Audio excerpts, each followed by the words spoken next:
Hi, I'm Karen. We're here at Montevilla Sewing Center, and today we're talking about the Pfaff Expression 710. In this video, I'm going to show you how to thread your machine and how to wind the bobbin. So to start with, when you unthread your machine, always take your thread and snip it up by the spool and pull the excess thread out at the needle, making sure that your presser foot is up. It's important that your presser foot is up so that it opens the tension disc and allows the thread to flow through. The reason why we cut it here and pull it out here is thread is meant to go towards the needle, not away. So no more grabbing your spool and pulling the thread backwards out of your machine. Snip and pull it out. You're only wasting about 18 inches of thread. It's hardly anything. Okay, now to start out with, when you put your spool of thread on your machine, I like having my thread coming from underneath like this. And that's important because this is going to spiral off the end of your spool. You get less kinks when it's coming from underneath. We start out by putting the spool on the spool pin, put the spool cap on, and then I back off the spool cap just a tiny bit so that that spool can spin if it wants to. These cross-wound spools of thread, when they start to run out of thread, they tend to want to spin a little bit, so I'm allowing that to do that if it wants to. I don't have to worry about watching it or anything. So for winding the bobbin, we start out by scooping it under this first little thread guide. Now this thread guide is the same that you would use for threading your machine, so we just start out here. For winding your bobbin, we're going to go above this leaf. So for threading, you're going to go below. Now, the way to remember this, and one of my students helped me figure this out, is a way to remember it is you go over it when you're up here winding your bobbin. You go under it when you're bringing your thread down here to lower your needle. So that's a good way to remember it. And notice I went back around the back. It has a little bit of a springiness to it, which is going to give a little tension on the bobbin thread to help it wind nicely. Now I like to have my bobbin so that I am putting the thread through the side like that and have where it says Pfaff on the top. Notice it doesn't say it on both sides, just on the top here. So that's the top. And then make sure your thread is going into these little thread guides. It's going to keep everything nice and orderly. Put your bobbin on here and turn it until it snaps down there. There's a little notch on the other side of the bobbin. It helps it connect to a pin on the bobbin spindle. So push this over here. Now we're ready to wind the bobbin. Now here you have a, like if you want to wind it slower, you can wind it slower, or if you just want to go real fast, that's fine too. I like to have it about in the middle, and this is your start-stop button. Now I've got a hold of the thread tail up here.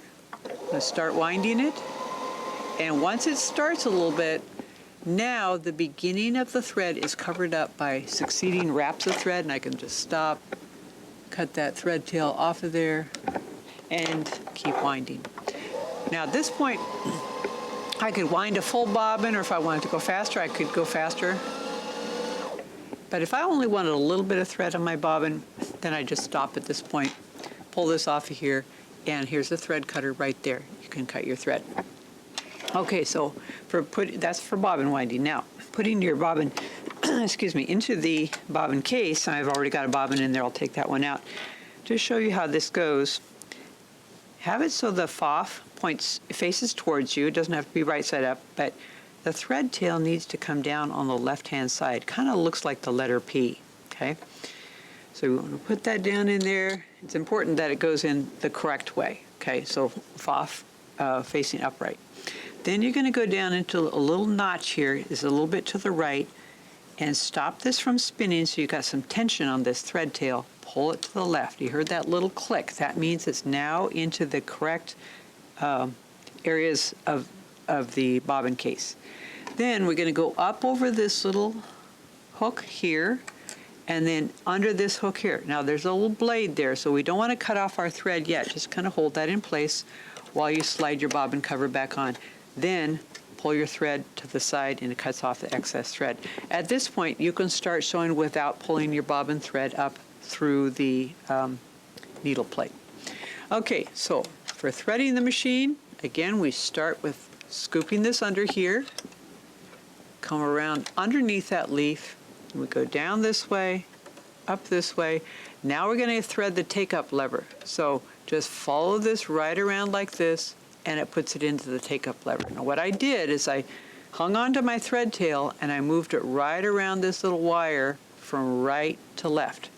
And that'll make sure, and I hung onto this because this has, your take-up lever has a little stopper there that helps keep the thread into the take-up lever. And you want to have a little bit of pressure on your thread to help it get past that stopper, so it's securely in there. Now you come down here, making sure that you go around underneath that corner there.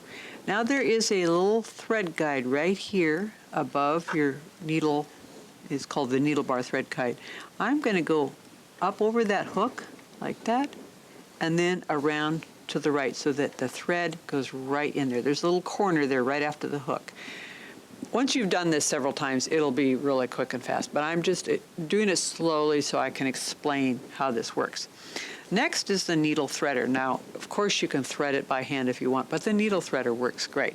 So this is your needle threader. Push this down, and as you're pushing it down, put it underneath that little hook there.